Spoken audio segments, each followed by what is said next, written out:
First stop, Hawksbill Mountain.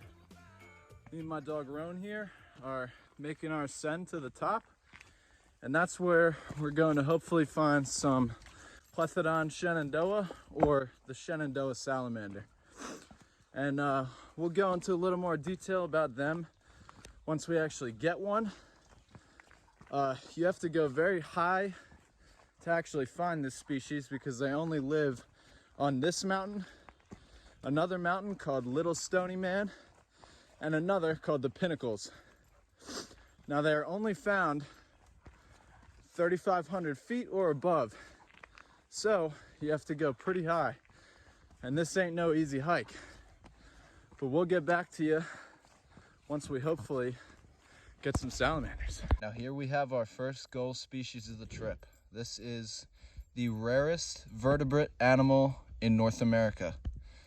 Another way to understand that would be any animal that has a backbone, including us, a spine. Between all of them, this is going to be the rarest. When you come to these mountains that they belong to, they're actually quite abundant. They are very similar to Plethodon cinereus or the redback salamander. They're actually the closest relative of that salamander. And you find many Plethodon cinereus at the lower elevation of this mountain. But once you go up high, these guys actually outcompete them. Thing is that these salamanders, they actually prefer it a little bit drier, what's called a talus slope. They like it under these rocks. This is the rock I found this guy under. And a way to differentiate them from Plethodon cinereus is they have a little bit more of a yellow color to them. As you can see, this one, it's not a red back salamander, it's more of a yellow back looking salamander. So you can see this guy, pretty small. Most people probably wouldn't even realize that they've found something really neat when they uncover a rock on Hawksbill Mountain, the Pinnacles, or Little Stony Man. But this is a very special find. Great start to the trip.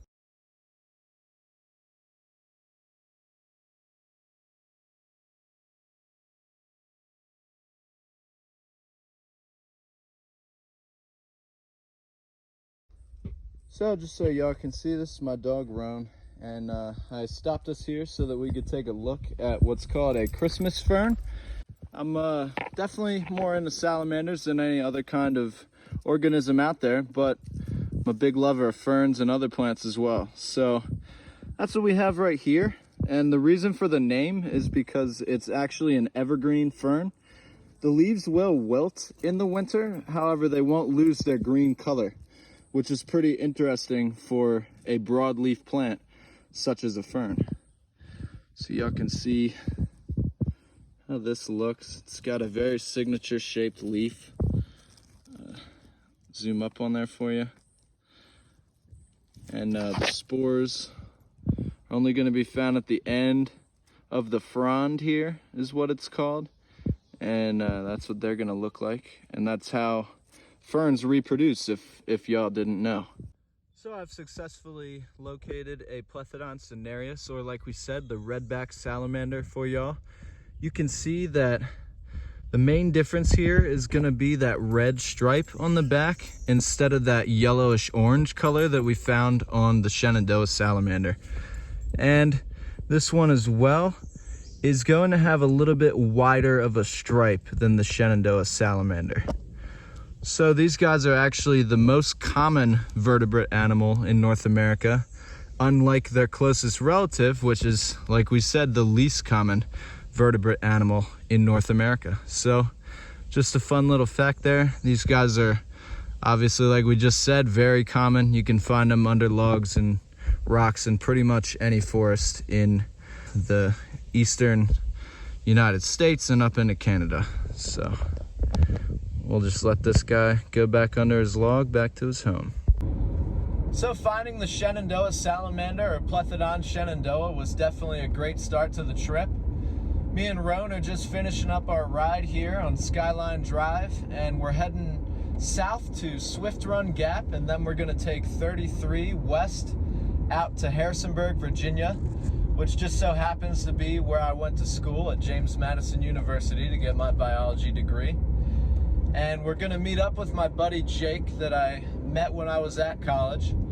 And then we're gonna head out to a place on the other end of the Shenandoah Valley. So right now we're in Shenandoah National Park, which is on the east side of the valley. We're gonna be heading to the west side of the valley to the George Washington National Forest. And we're gonna be specifically at a spot called Raleigh Springs, where we're going to be in search of the cow-knob salamander. Now, Cow-Knob Mountain is just a few miles away from where we're gonna be, so I'm hoping that's gonna be close enough to find this species. And last thing about them is their scientific name is the Plethodon punctatus.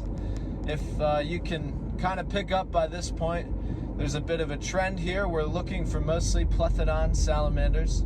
That's the genus of salamander that we're looking for. And if you're not familiar with what I mean when I say genus, it's the first part of a scientific name. So for people, our genus is Homo, and our species name is Homo sapiens. So for the one that we're about to find, it's gonna be Plethodon is the genus, and the species name is Plethodon punctatus. All right, so I realized on the way that I actually forgot to bring a fuel canister for my camp stove, and I'm gonna need that to make simple stuff like oatmeal and things like that. So I'm here at my favorite outfitter called Walkabout Outfitters. I'm not sponsored by them or anything, but they've always had good prices, and they're a nice little local shop here in Harrisonburg. So if you need any camping gear or anything like that, give them a shot.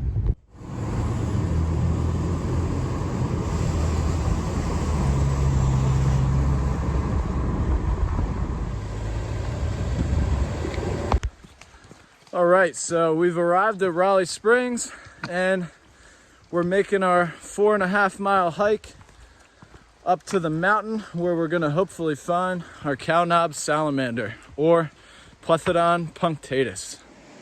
All right, so an unexpected find here. We have a little ringneck snake. They don't actually get too much bigger than this, but what's good news for us is these guys actually specialize in eating salamanders, so that must mean that we are on the right track to finding a cow-knob. All right, so that hike was actually a lot more difficult than we thought it was gonna be. There were about 5 or 6 river crossings. Our boots are soaking wet. And then immediately after, we ended up having to make one of the steepest ascents that I've ever done in my life. Yet, here we have it, Plethodon punctatus, or the cow-knob salamander. This here is a very small juvenile individual. However, it's still the one we were after. So there it is in all its glory. Alrighty, so after a little bit of night searching, finally found a bigger version of the gull species that I came out here to find. Here it is, the cow-knob salamander, or as we said before, Plethodon punctatus. And I haven't even bigger salamander over here that when put side by side next to this one, I can't say for absolute sure. As you can see, these guys don't like photo shoots at all, but I'm pretty sure this is actually Plethodon glutinosus, or the slimy salamander. As you can see, it's a little bit more stout bodied, shorter limbs, and this guy who's about to escape has a little bit longer limbs and a very slender body. And this individual here just happens to have lost his tail.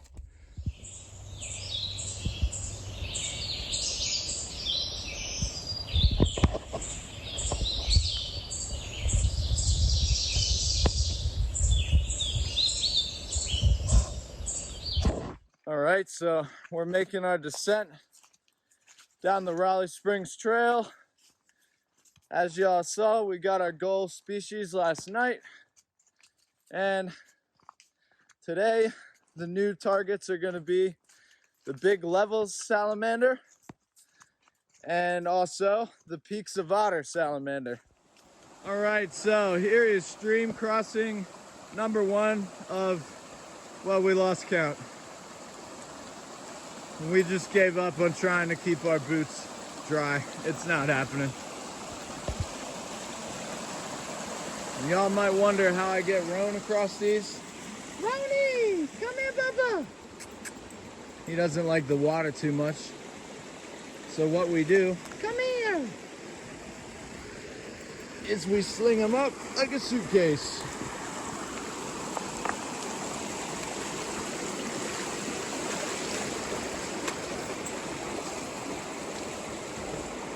And he gets across just fine.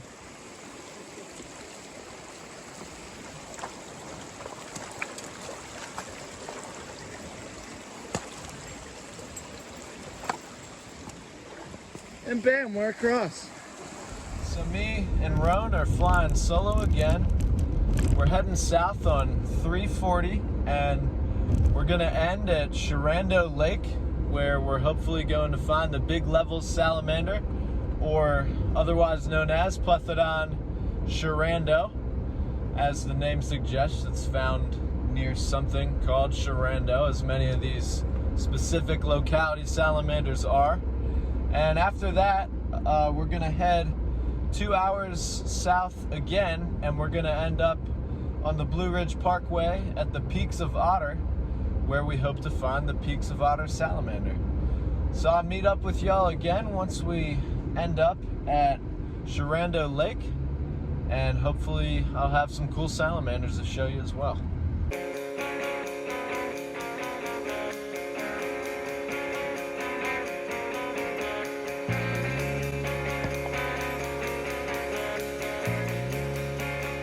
Alright, so Roan and I hiked to the top of the Torrey Ridge Trail in the Sharando Lake recreation area, but we're not having any luck with the salamanders right now. So I think we're gonna head to Tyro, Virginia in hopes of finding the Big Level salamander before we head down to the Peaks of Otter in search of the Peaks of Otter salamander. And before we left the Sharando Lake area on the Torrey Ridge Trail, I just wanted to show y'all how beautiful this hike has been right here. There is just this crazy view of the ridge this whole time, and we've just been walking along it. It's great. So sometimes when you're up in the mountains, nature provides a little treat. Right now it's a little bit early for most of the blueberry plants, but right here we got a Blue Ridge blueberry, and it's not much, but there is one ripe one here, and these are edible. This is just a regular old blueberry plant. Not the same kind that you would get at the grocery store, but still a blueberry nonetheless, and delicious. Well, sadly, it looks like we're not going to be able to locate a Big Level salamander on the way down south. So we're just going to call it quits for now, and we're going to head down south to the Peaks of Otter. And I'll catch up with y'all when we get there.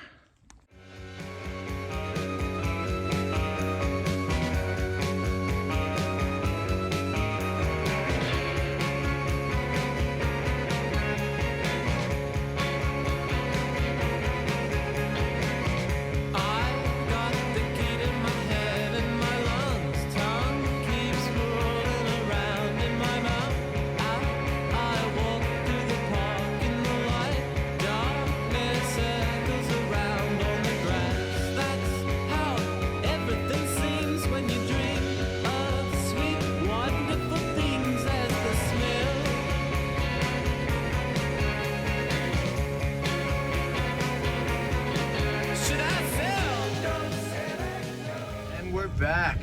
We are almost at our campsite that we're staying at, which is right near the Peaks of Otter. And I just wanted to show y'all how perfect this weather is for finding some salamanders tonight. I was able to uncover this little Peaks of Otter salamander here. Now, it looks like he probably just got away, but that's okay.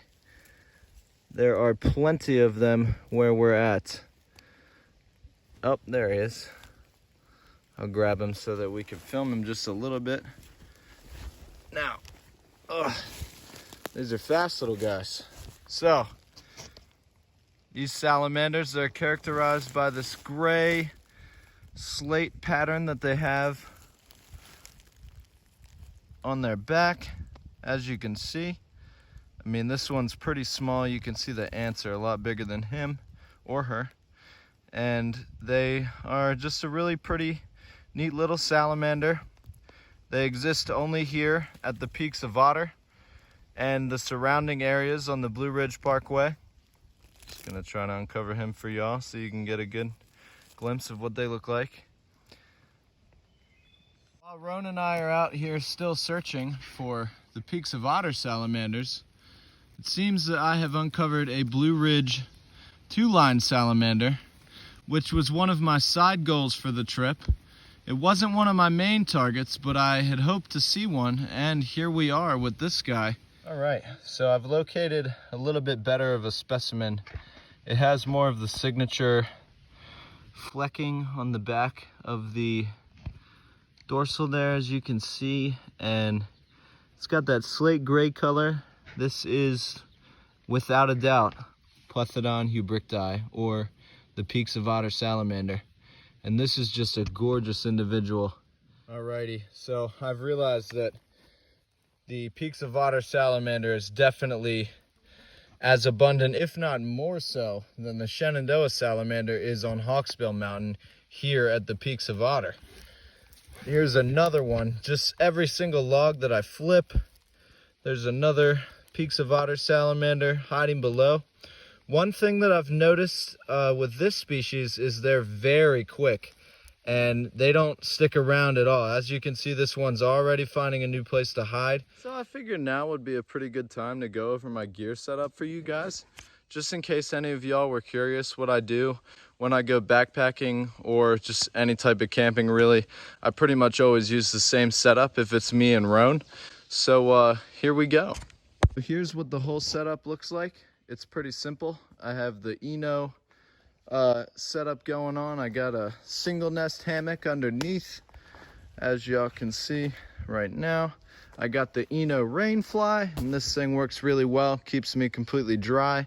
Then I have the Eno Gear Loft underneath, which keeps all my stuff accessible to me when I'm laying in bed in case I need to grab a drink or something like that. And it's also nice because you can kind of dry your gear. Not too much of it, but if you just have like a raincoat or something like I'm doing right now, it's nice. And then on the inside of my hammock, what I have is the Marmot Trestles Elite 30. It keeps me plenty warm, especially in winter, especially in June like we are right now. And it's just a really nice bag. I like it. It's synthetic. I can throw it in the washer to keep it clean and then tumble dry low, and it's good to go.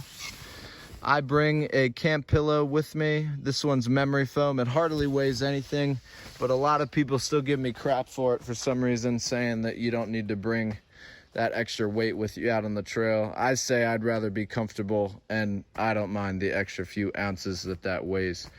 And then as you can see, I got this rope hanging here. This is actually Roan's leash. I just made it out of a old rope that is meant for climbing, but it's just a little section of climb rope, so it's not nearly long enough to actually use for a climb. So I figured it would work well for this. And what I do is I tie his leash right here on the end of the Eno strap. That way he's secure. And then when he's actually going to bed, I'll hook on his carabiner to his collar that he has on at all times. And he's got plenty of room to move around. If he wants to get up and walk around, he can do that. I'll put his bowl right there with some water for him in the middle of the night. And he will sleep under me right here, and he stays dry under the rain fly. As you can see, he's real cozy. He's got the Wilder Dog sleeping bag, and it really fits him perfectly. It's the perfect size for Roan here. And then underneath him, I just have one of those Thermarest pads that I cut to size because they're not too expensive, and it seems to work well for him. He seems pretty comfy. Obviously, he can't tell me whether he's perfectly comfortable or not, but when I check on him in the middle of the night, if I wake up, he's always asleep and seems to be comfortable. So this works well. And then just a little side note, what Roan's wearing right now is his Rough Wear rain jacket. I'm not sure exactly which one this is, but it is the Rough Wear, and it works well to keep him dry. It doesn't insulate or anything, but when it's raining out here like it is today, and I have him with me, I prefer to put it on him just so he's not all wet. But that's what we have going for the gear setup. So me and Roan are all packed up from yesterday, and it was great seeing those peaks of otter salamanders. We've stopped here at the Upper Goose Creek Valley Overlook to have some coffee this morning. Obviously, Roan's not gonna have any, that's just for me. But I just grinded up my coffee here, and I'm about to throw it in the GSI coffee press. This thing's nice for backpacking, so you can have some real nice coffee out on the trail if you want. And then just to go into what we're looking for today, we're heading down to Roanoke, Virginia, and I'm hoping to see some Eurysia longicauda, or the long-tailed salamander, then Eurysia lucifuga, which is the cave salamander, and then hopefully Plethodon whirlii, I believe is how you say it, the whirl salamander, and then Eurysia syringia, which would be the southern two-line, and then Desmognathus acrophius, which is the Allegheny dusky salamander. So that would be pretty cool to see all those species. I know that that's a lofty goal, and that would be crazy if I saw all of them. But those are just some of the ones that are found around that area, and I'm hoping to see at least one or two of them. And I'll let y'all get a good view of this overlook before I go.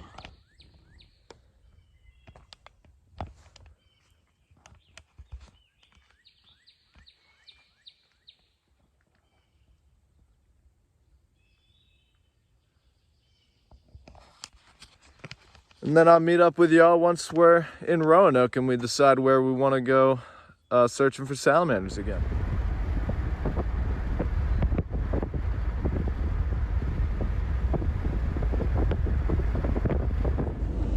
So we had a slight change of plans, nothing drastic, but we're actually going to be heading to Blacksburg, Virginia to do our actual searching for the salamander species that I named at the Overlook.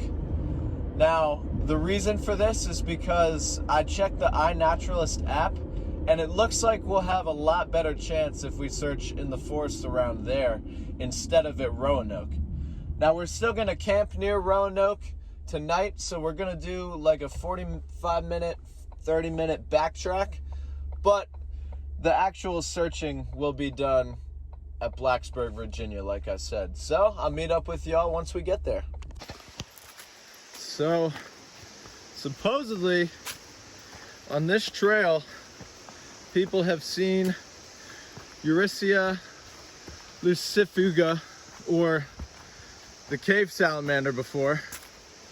I just wanted to show y'all how gnarly this trail is. I mean, this thing is steep. But I'll meet up with y'all if we find anything cool, as always. So I didn't really have high hopes for cave salamanders because this was just some random spot on iNaturalist. This wasn't marked on the map anywhere that I could see, but apparently we're at a cave, so now I have really high hopes, and I'm hoping we get something good. All right, y'all. We're in the mouth of this cave here. Just like it was supposed to be. Eurycia lucifuga, or the cave salamander. This is a first for me. This is pretty cool to see. But I will admit it's a little eerie in here. So we're probably gonna head out right now since we found our target. However, it is very cool in here and it is nice. But we're gonna be on our way to hopefully find some world salamanders. Stay tuned. Wow, I just came to an abrupt stop because there is a big old black rat snake in the middle of the road. Just thought I would show y'all, and I'm gonna help this guy get to the edge even though he's almost there.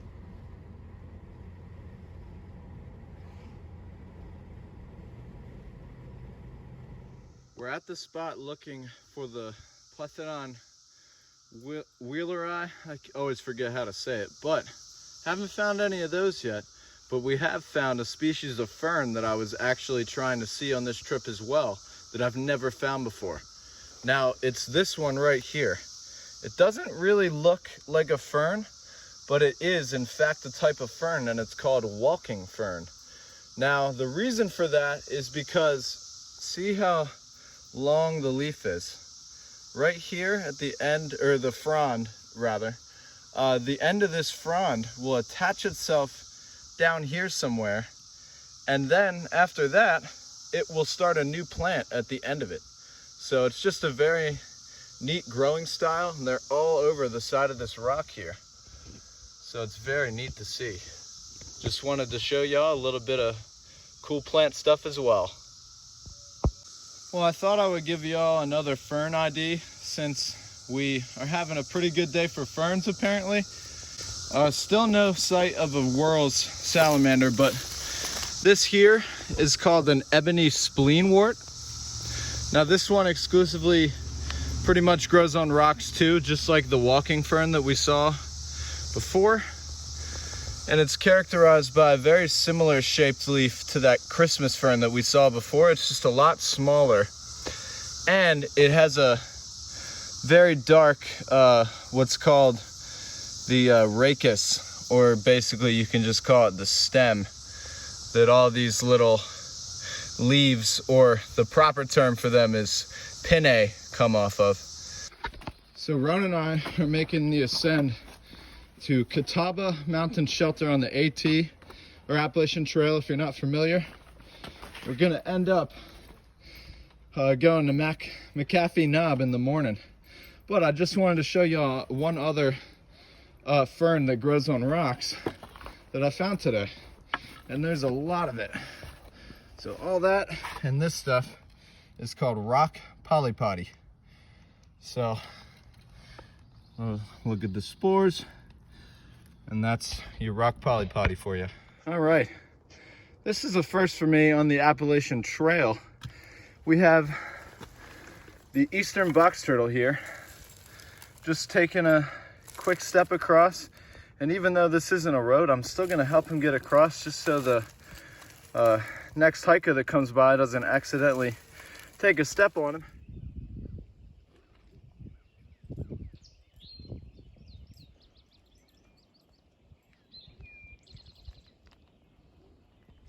All right, so that was a pretty sweet view this morning at McAfee Knob. And now me and Roan are outside of Scratch Biscuit Company in Roanoke, which if y'all love biscuits, you gotta give them a try. They make them from scratch, just like the name suggests. They are so good. But I was meeting an old friend from JMU. He was my freshman orientation guide, and we got to catch up a little bit. I haven't seen him in a while. And now we're going to head to Northeast Tennessee in hopes of finding some Yanalasi salamanders and some green salamanders, which both are very big on my life list.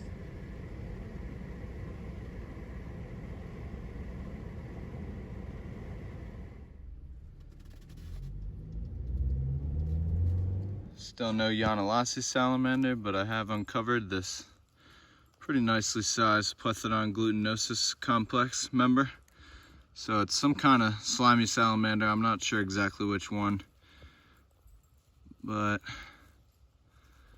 here he is.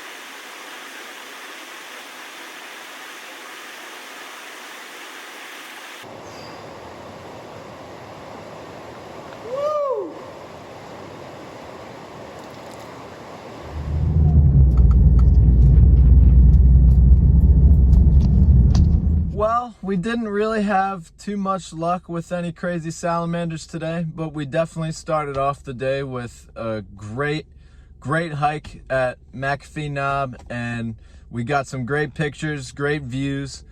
And right now I'm at this random food lion in Mountain City, Tennessee, and I'm about to go get something good for dinner because I'm gonna have a fire ring at the campsite, so I figured might as well make something sweet.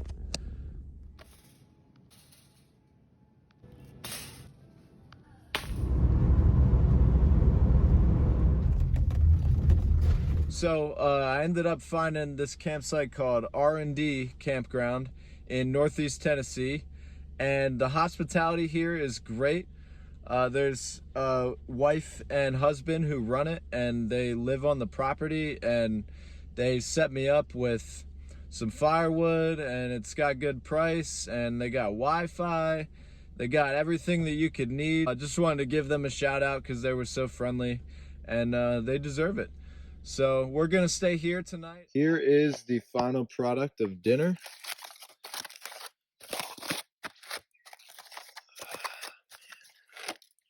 Oh yeah, that's what I'm talking about. So a big pile of potatoes, onions, and jalapenos. And then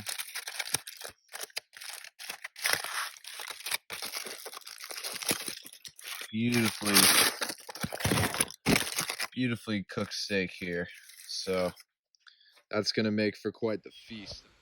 No Yanalasi salamanders yet, but there is a slimy salamander out on this rock, which is pretty cool. Pretty sure it's a white spotted slimy, so it'd be Plethodon cylindriceus, but can't tell for sure. There's another one. Not much else to say about them. It's really becoming a shame that I'm not after slimy salamanders. Here's a third right on the same little rock outcrop. Here is a pretty big slimy salamander with a little less spots than the others that I've seen out here. But same as the rest, pretty much. Well, this is clearly not a salamander, but a North American giant millipede. And these guys are really cool. They get really big and they're just really neat looking. They got like a blue color and an orange color, and then their legs are like red. I'm gonna let this guy be. Yeah, and there he goes. I love the way they walk.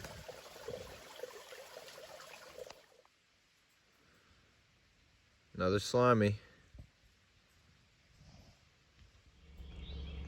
Wanted to show my camp before we left, and I took everything down. So there's the setup as you all saw before when we were at the Peaks of Otter. And then there's Roan. Just got some coffee brewing in the French press right now. And then you just got this whole big like bowl that we're in. It's pretty cool. And then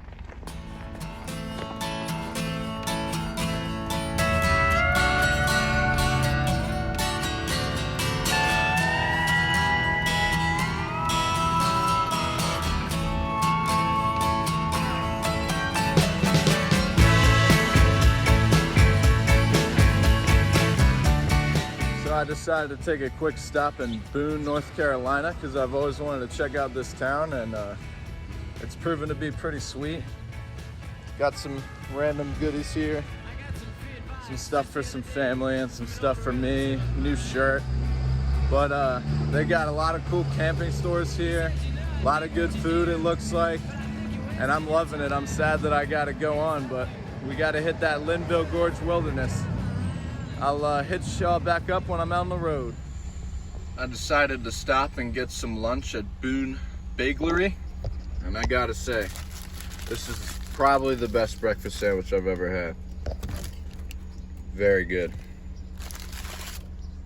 We are on the Brushy Ridge Trail in the Linville Gorge Wilderness, right in the Pisgah National Forest. And the species that we're going after today are gonna be Gyronophilus porphyriticus danielsi, which is the Blue Ridge spring salamander instead of just the regular Gyronophilus porphyriticus, which is just the northern spring salamander. They're a lot more colorful than the northern spring. If we did find a northern spring salamander, that would be cool too, because I actually haven't seen one this trip yet, and they are pretty common, so I think we'll at least get to see one of those. Then Eurycia wilderae, which is the Blue Ridge two-line salamander. Again, it's just like the northern and southern two-line salamander, just a lot more colorful. Then the next one's going to be the Plethodon teyahali, which is the Southern Appalachian salamander. It looks a lot like a slimy salamander, just a little bit less of the specks of white all over it. They're a little smaller. Then again, we still haven't found one, and there's been recordings on iNaturalist app of Plethodon yanalasi, or the yanalasi salamander here. And I would be very excited to see any of these four. So even if we just get one today, that's a win.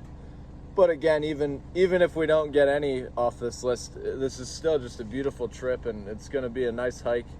I'm not sure exactly if we're gonna go all the way to the actual Linville Gorge, because this trail will lead us all the way down to it.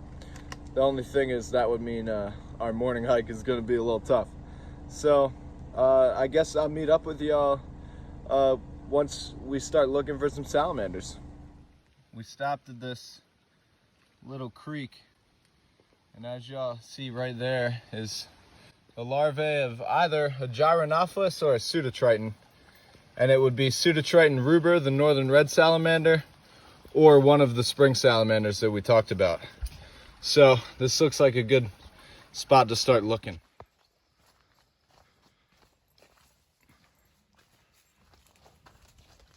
I've located some sort of Desmognathus here. It's a very colorful one. There's a better shot of it. The glare was getting it a little bit. But I'm gonna have to double check the field guide once we get back tomorrow morning to verify what this is. Or at least try. But very pretty for a Desmognathus. Here's another one that I just uncovered of the same species of Desmognathus. I'm not sure what it is. Very vibrant orange color.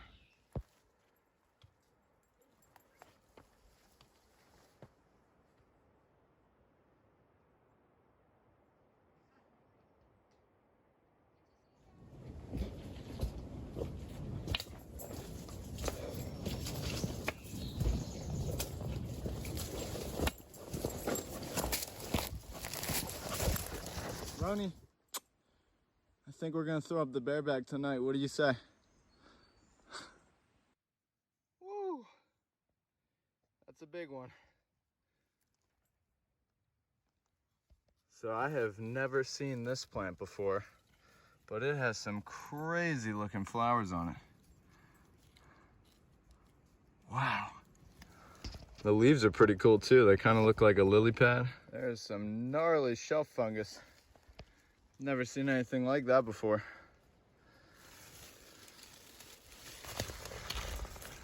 And the underside is just white.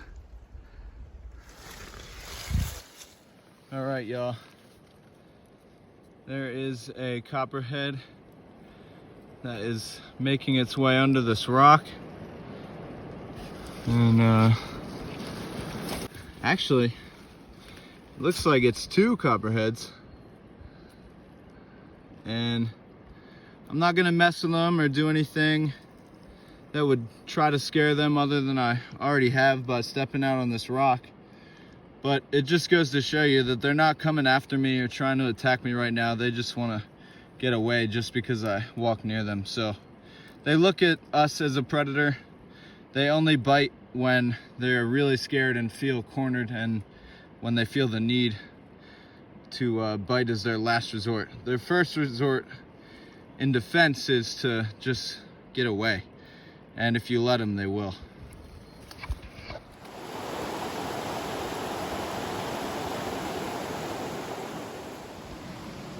First salamander actually down at the gorge is another Desmognathus.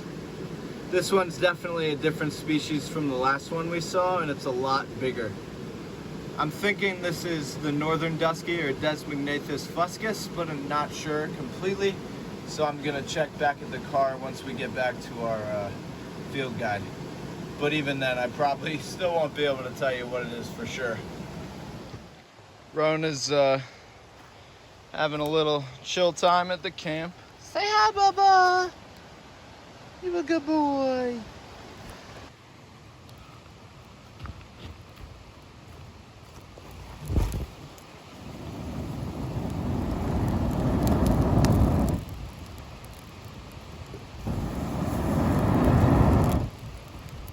So there's definitely like a couple over there skinny dipping. Have no idea that I'm here.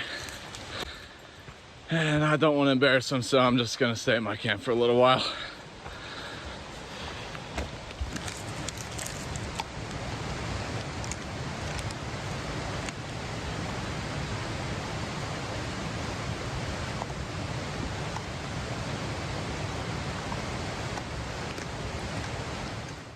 Fire has burned down, and now it is time for the main course of dinner. The main course is gonna be 2 tortillas and 2 tuna packets.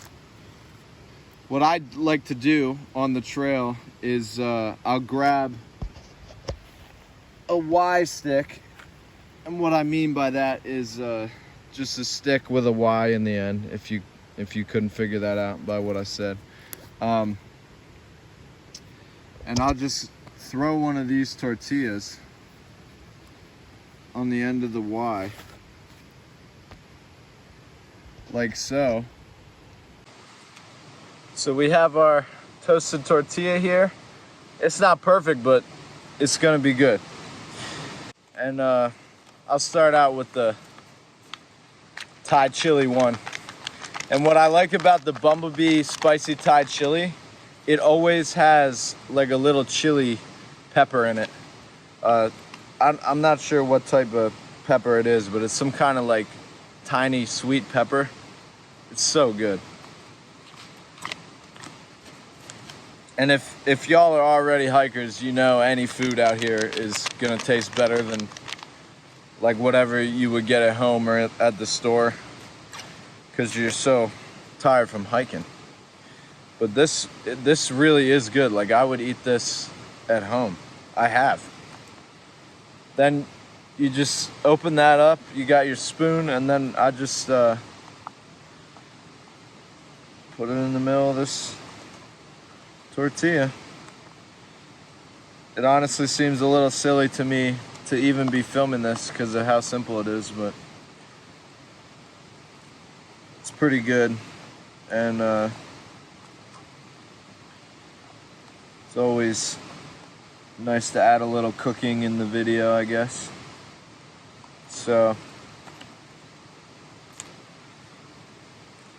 got this you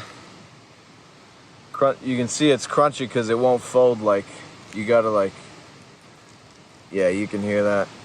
But it's a pretty good little taco there.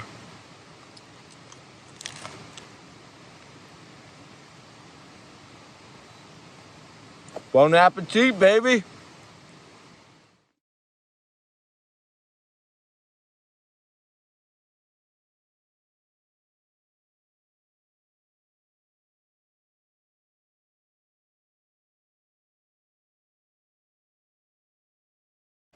Just a quick view of camp before we head out in the morning, and I wanted to get it now because my phone's about to die, so I know I might not have the chance to show y'all in the morning.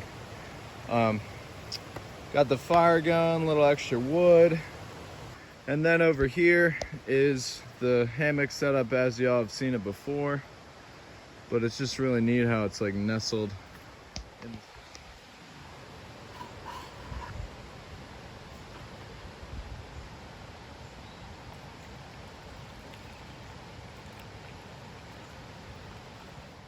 So I was hoping that these copperheads would be here when I got back in the morning, and it looks like now there's actually four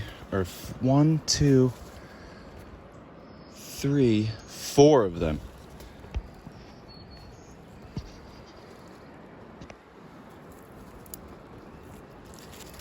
So I can't get too close, obviously, because I don't want to get bit, but there they are.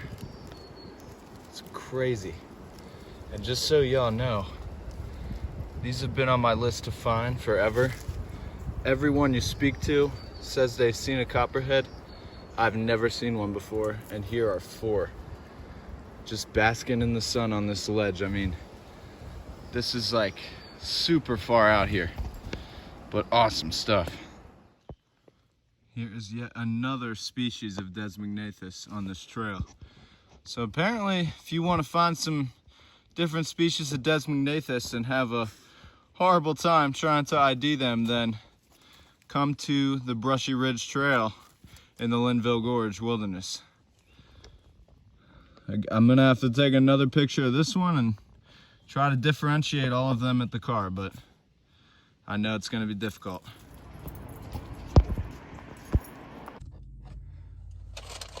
Ron and I made it up that awful hike this morning, and it wasn't quite the worst hike I've done in my life, but it was definitely in the top 5, I would say, most difficult. But that's all okay, because we made it just in time to get some whole donuts in Asheville, and these are going to be just absolutely excellent. I've had these 2 times before. They're just these light, fluffy, and interestingly enough, irregular shaped donuts, and they are so good. And they have coffee from this place called Penny Cup Coffee. It's a local Asheville place, also delicious. And I get it every time I come through. So today, I got the beignet donut, and I also got, and that one's the daily special. And then the toasted almond cinnamon one, and they're the best donuts ever. So I'm gonna enjoy these, and then we'll be on our way. I actually have to stop at the REI here. Luckily, I was stopping in Asheville because they have an REI, because I accidentally melted my boots, like to the point of not being able to use them. They're starting to give me blisters because they warped at that R&D campsite in Tennessee. Just a mistake. I'm usually not that much of an idiot with my gear, but hey, it happens, and I'm lucky to be near an REI where I can get a new pair, and that way I don't have to like end the trip or just like avoid any type of long hikes or anything like that. So I'm gonna enjoy these donuts. We're gonna head to the REI. And we are here at the Wolfgang Bakery, which is one of many dog bakeries here in Asheville, and I'm gonna get Roan some goodies because he deserves it for keeping up with me this whole trip. I got Roni here a peanut butter, like some kind of thing. It honestly looks good to me. Obviously I'm not gonna eat it, he is, but looks pretty good. And then I got them all these mixed treats, some beef sticks, homemade, and peanut butter things, these blueberry little cookies, and some apple cinnamon bones, all homemade in this little bakery. I think he is in for a treat, so he likes that one. Last stop before we leave Asheville is 12 Bone Smokehouse. We're gonna try out their pulled pork, or Ron's not gonna have any. I'm gonna try it out. And I got it with some kind of spicy jalapeno barbecue sauce and a side of cornbread. Should be pretty banging. And then we're gonna go to the Great Smokies, and we're in search of Plethodon Jordani, the red cheek, one of the hallmark Plethodon species, and then its Desmognathus imitator that imitates the Plethodon Jordani. So they both have red cheeks because Plethodon Jordani is a toxic salamander when eaten, and the imitator salamander, the Desmognathus imitator, wants to look like it so that it appears toxic to its predators. Just like I said, here we have a pound of pulled pork and little piece of cornbread there and this jalapeno sauce. So I'm about to dig in and then we'll be at the Smokies.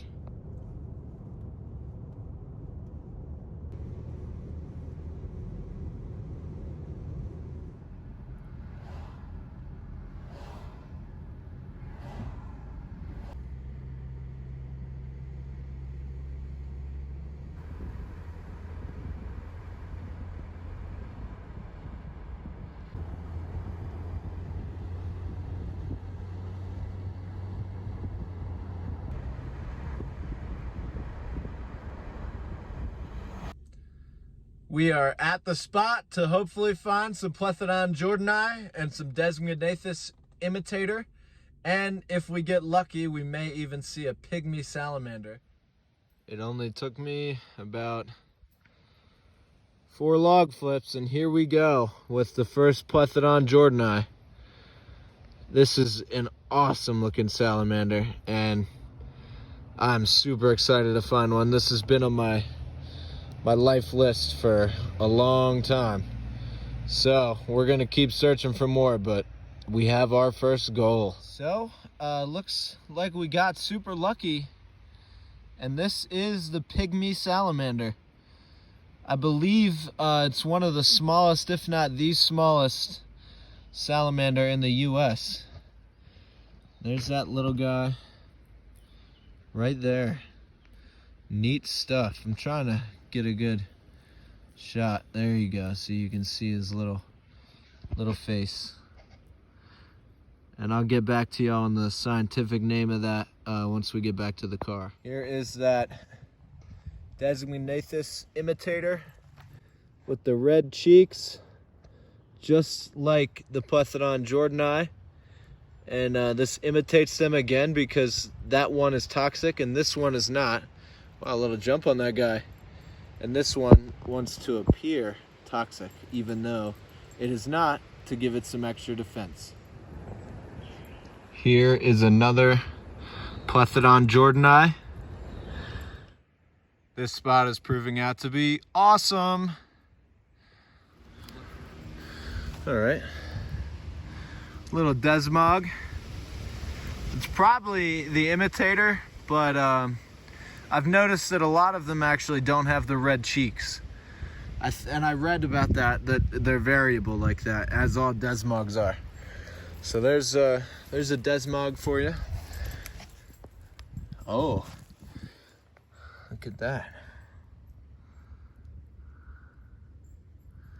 I believe, well, it's definitely a Desmognathus. Just a beautiful species. He keeps going back and forth between me flipping the log. Lastly, another imitator salamander.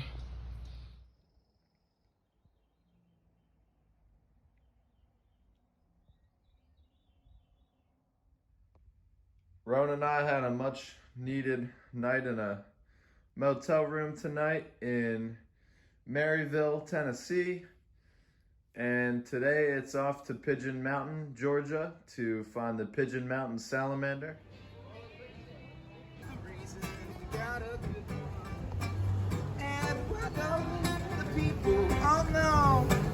Everyone's doing that right.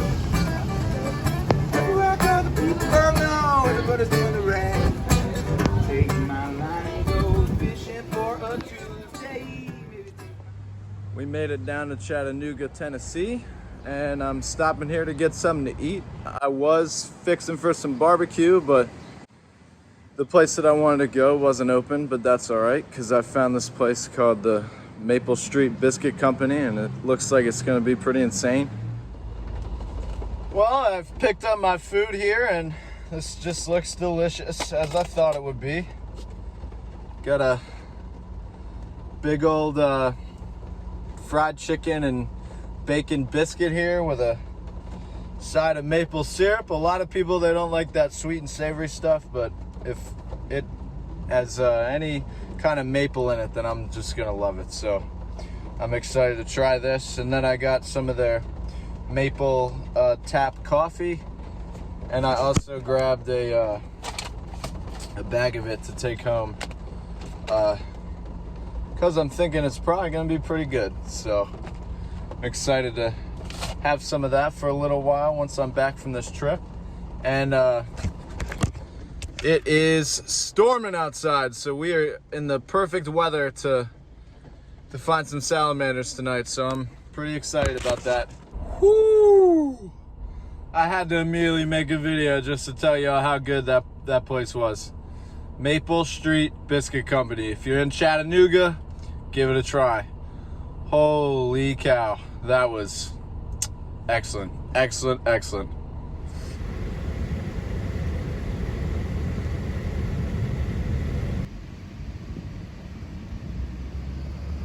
Now, Ron and I are finally at the furthest destination from our home in Maryland, and we are at Pigeon Mountain, Georgia, in the Crockford Pigeon Mountain WMA, or Wildlife Management Area, if you're not familiar with what WMA means.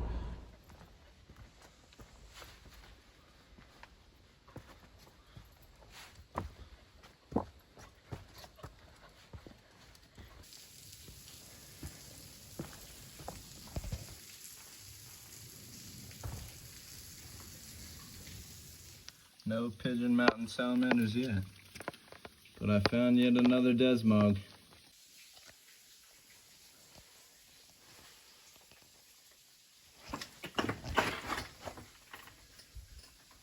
It is so cool in here. Just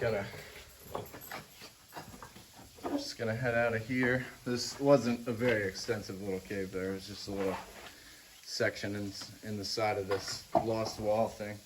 There's Rony boy, just chilling on the rocks. But it's still daytime, and in the background there is our first Pigeon Mountain salamander. I'm gonna try and see if I can get a stick to nudge them closer so we can get a bigger video, but I don't want to mess with them too much. So I'll get back to you if I can get a better shot, but it's hard to tell in the video because it won't really focus too well. Oh, there we go. But there it is in all its glory, the Pigeon Mountain salamander. Woo! Came all the way down here to Georgia to find this guy, and there it is. Awesome. Yeah, that didn't work at all. He just went back, or she, whatever it is, just went back into the rock crevice. But we have a positive ID. We know that they're here, and I know where to come back at night to find more. And I'm gonna keep looking right now, but I'm hype. Even if that's the only one I saw, I'm hype. I found one. So check that one off the list, baby. So one thing y'all should teach your dog if you're gonna go hiking is some kind of command to get them to hike behind you. So for Roan, I just do this.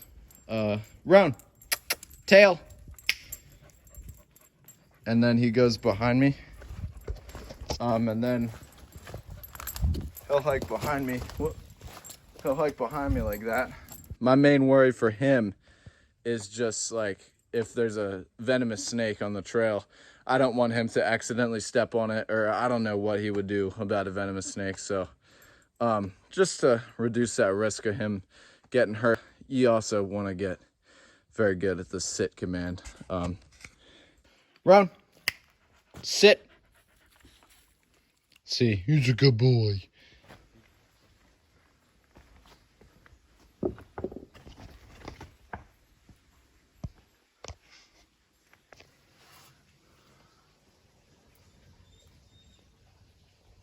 So there's our little juvenile. The first one you can really see well in the video. Plethodon Patrius. Awesome. So I'm up here on this little ledge kinda. And here's another juvenile. These are very beautiful salamanders, just awesome to look at. And they're just hanging out in the middle of the day. I think for the rest of the day, Ron and I are just gonna mainly be exploring around. And I'm gonna be checking for salamanders, obviously, because I got the itch. Now that I found a couple, gotta catch them all, right? But I think I'm definitely gonna just focus on hiking, exploring the area, because it's really, really cool. I mean, cliffs and stuff just everywhere. But yeah, so I think we're gonna do that, and then we're gonna come back at nighttime and hopefully, oh, look. Here's another juvenile. These things are just out. Oh, there he goes. These things are just out during the day. And it's wild to me because normally Plethodons are not just out during the day, especially it's not really that wet of a day. It's definitely moist up here, but it hasn't, I don't think it's rained recently. It seems dry enough that it hasn't. So I don't know if that's some weird behavior that these things have, but definitely something to look into for research possibilities and things like that. But yeah, I've found three juveniles now, just out and about in the middle of the time is well, not the middle of the day, but it's 5:20 right now, and they're out and about. Usually Plethodons come out at nightfall, like 9, 10, once it gets dark, and they're out right now. So it's pretty neat to see that type of behavior in a Plethodon species. But I guess I'm just gonna be exploring around, and then we'll come back at night and hopefully see some big adults, like that one that we saw in the crevice at first. Hopefully they'll emerge. I'll be able to get some good pictures and of course some good shots for the video for y'all to see. So stay tuned.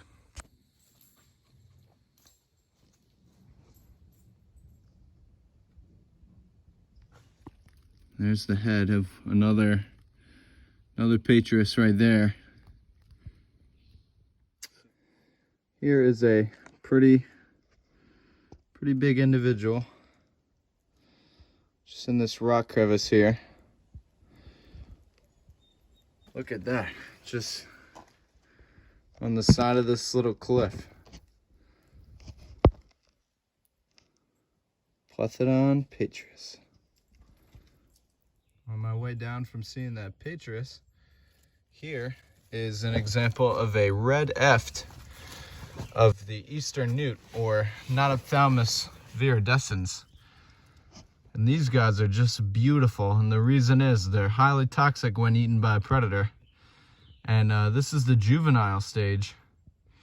They actually start out in the water as a gilled larvae, like a lot of salamanders. Then they emerge onto land and get this bright orange color. Then a little while later, it could be a year or a couple of years, it just depends, they'll head back to the water and they'll end up getting a smooth skin, and they'll lose that red color except for the spots that are outlined in black, as you can see there. And they'll just be an olive drab color with a yellow belly. And they'll be aquatic again, but they won't have gills. So this is a very interesting species. And what's interesting also is that sometimes they'll actually head back to the land again if their pond or wherever they're staying dries up, and they'll get that rough textured skin similar to that of a toad. They'll gain that back, and then they'll be able to survive on land again. The only difference is that if they were already in the water and they go back onto land again, they don't really get that red color back. They stay that olive color. But this one is a juvenile here, as y'all can see. Pretty cool. Oh, and these also are commonly found out during the day because they're toxic, so they don't really need to hide because they have that bright color. So nothing really messes with them. I'm 99% sure that this is a juvenile spadefoot toad, which is pretty neat. Run, watch out, buddy. And just saw him while I was looking up here on this cliffside for more pigeon mountain salamanders, but they're pretty cool little guys. They have a little spade at the base of their back leg that's like a keratinized little shovel that they can use to dig with. Haven't seen one of these guys in a while. Little praying mantis there. I'm not a big insect guy, but I love these. They're so cool. Well, I'm down here at this pond at the top of the mountain getting some water, and I noticed a couple things. So this pond is full of the aquatic version of that newt that we saw earlier, the red eft, the eastern newt. Now the aquatic version, like we said, is not gonna be red like that. It's gonna be an olive color, and it's hard to see because of the glare of the pond there, but there's one right there under the water. There's also one over here. That's the yeah, you can see it just hide under there.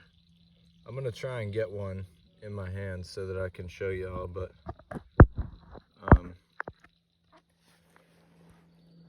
they're everywhere here. Here's one. That's a better shot. They're pretty cool, but the F's are definitely prettier than the aquatic version. If y'all can see, there's one. He's coming out. I'm gonna try and, yep, there we go. So there's what the belly looks like. Spotty and yellow, and then there's the back, that olive color. And you can see those red spots are still on there, but the whole red color is gone. And that's the same species as that neon orange one that we saw earlier. So I'm gonna let this one go back into the water. They swim real quick. But that's just what that is. And then the other thing that I noticed is there's a lot of cricket frogs out. And if they start calling, I'll note it. Here's Roni checking out the water. He doesn't know what to think. There's people over there camping and cars going by. It's crazy. So much to smell. And then right there is another one looking right at us. And then, oh, there's another one. Oh, now they're starting up again. So those are cricket frogs. And they only get like that big. They're really tiny, but they're really loud.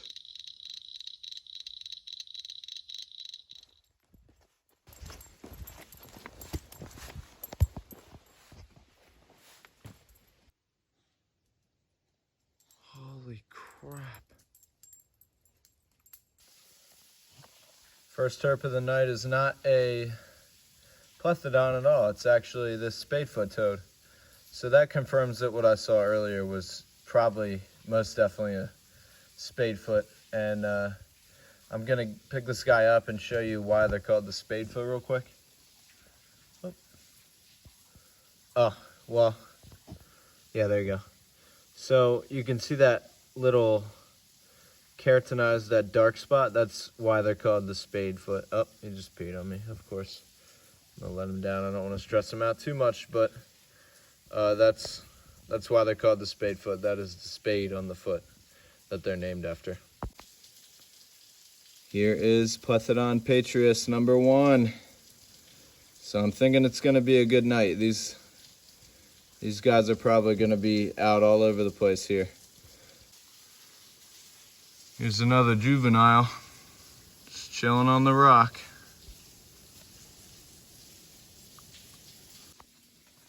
Here's another pretty big adult, I would say. That's a beautiful yellow one. The yellow on the head is just crazy. What do you think, Rony boy? Here is a very big one. I'm gonna try and put my hand next to it for scale without trying to scare it. But obviously there's not really any way to do that, so that's a big Plethodon salamander right there. Wow. Here's another little juvenile.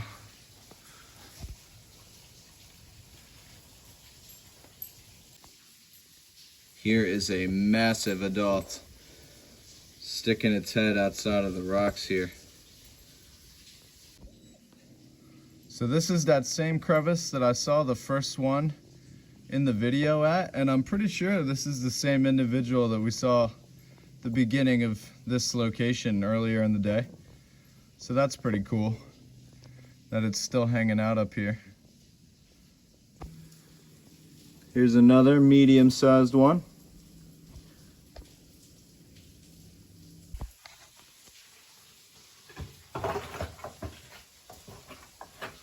Ron decided to wait on me when I checked the little crevice area. He was like, nah, I saw you, dog. Which is ironic because he's the dog. Ain't that right, Pooch? Oh, look at that. There's another one. Rony, you led me right to it, pal. Man. So here is a salamander eater again. A ringneck snake. The first one all the way back in Virginia. The second one here in Georgia. Wherever there's salamanders, there's gonna be these. That's pretty neat. I don't think I've ever seen one out and about at night. I've always uncovered them under rocks and stuff. But that's pretty cool.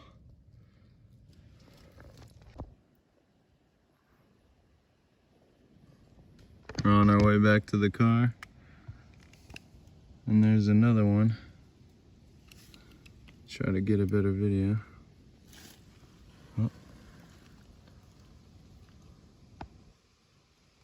There he goes. All right, so that about does it for the Plethodon patrius, or the Pigeon Mountain salamander.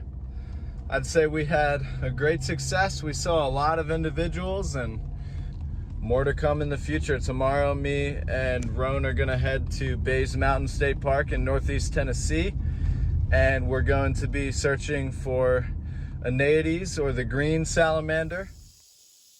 Y'all know what that sound is. Not gonna get very close for this one.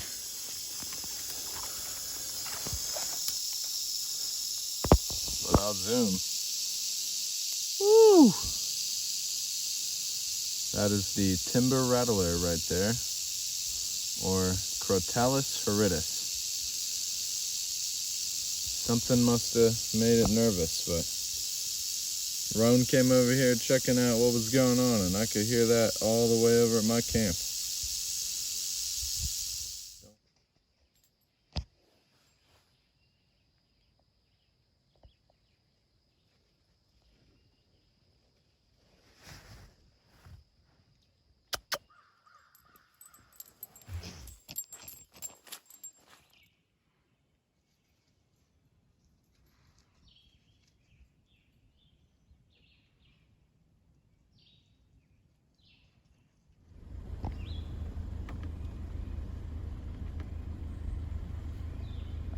think that's like that other kind of skunk that's not the striped skunk.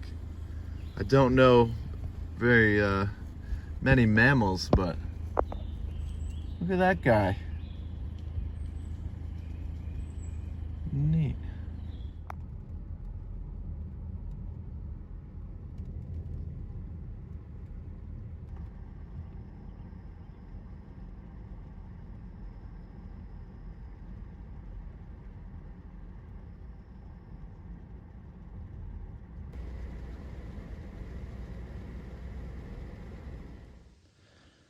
Sadly, I don't think we're gonna have much luck finding the green salamander today. The guy who put me onto this spot recommended that I not come today anyway, because he said it's probably not gonna be a good day for it. The time of year is bad. He believes that they may actually have a even more arboreal behavior, meaning they climb, but they actually, he thinks that they go up into the trees to find breeding spots. And he said that early June is about the last that he sees them. And we are at the 29th of June right now, so.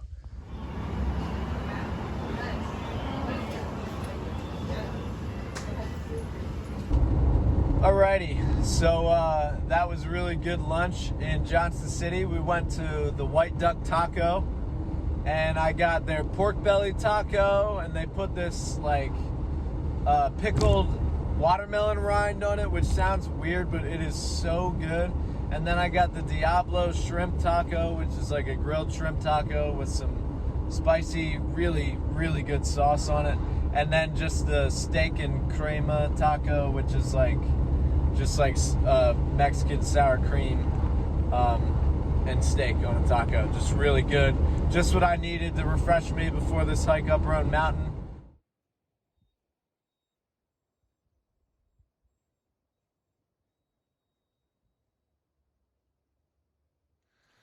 We are hiking up Roan Mountain right now, and as y'all can see, the environment here is pretty interesting. It's covered in pine trees because we're so high up in elevation, and it's very wet. As always, there's a Desmognathus.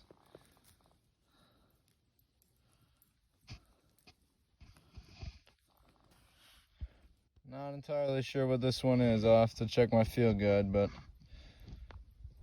it's pretty neat looking. It's got some like salt and pepper pattern, and then the regular Desmognathus brown that we normally see.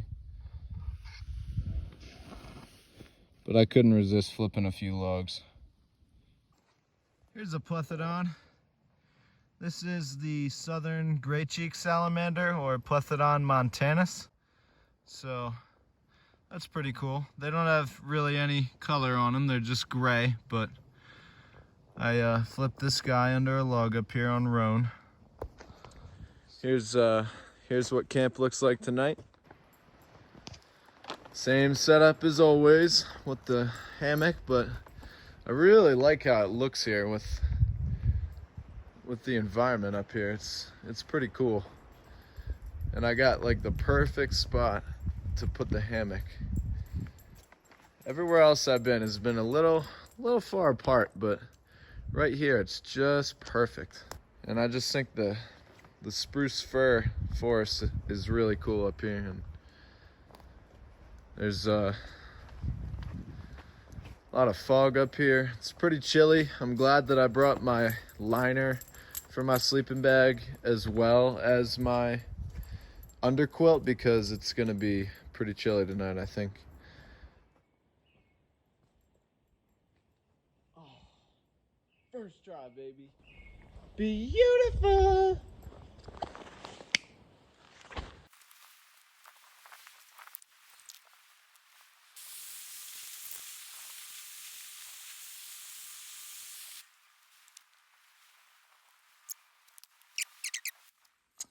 I slept amazing last night.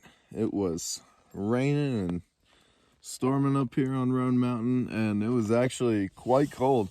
I'm not sure exactly how cold it got, but you can see, I donned the beanie, and it was pretty chilly up here. I got my sleeping bag liner, my sleeping bag, and the underquilt on the hammock. Just wanted to show what the Roan High Knob shelter looks like. It's the highest shelter on the Appalachian Trail, so the highest elevation. It's pretty cool. It's got a door. Most of them are open face, so I can't stop spinning all around. I wanna fall to the ground, but we all must walk this road sometimes. Yes, we all must walk this road sometimes. well, that makes our trip come to an end.